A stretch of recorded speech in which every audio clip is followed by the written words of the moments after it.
The global knee cartilage repair market is predicted to evolve at a CAGR of 5% from 2022 to 2027. In 2022, the market stands at a valuation of $3.92 billion and is expected to reach $5 billion by the end of 2027. The rising prevalence of joint and bone problems, an aging population, and a growing number of sports-related injuries and road accidents.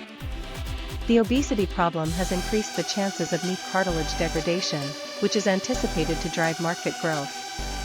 Due to technological advancements that improve the treatment for knee cartilage damage, the market for knee cartilage restoration offers higher economic potential. The lack of qualified surgeons for executing knee cartilage repair procedures in developed and developing nations. The market in North America is expected to rise at a significant CAGR during the forecast period.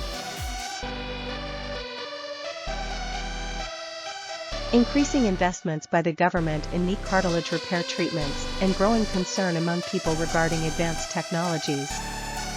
Based on treatment modality, the knee cartilage repair market is seeing increasing demand for arthroscopic chondroplasty.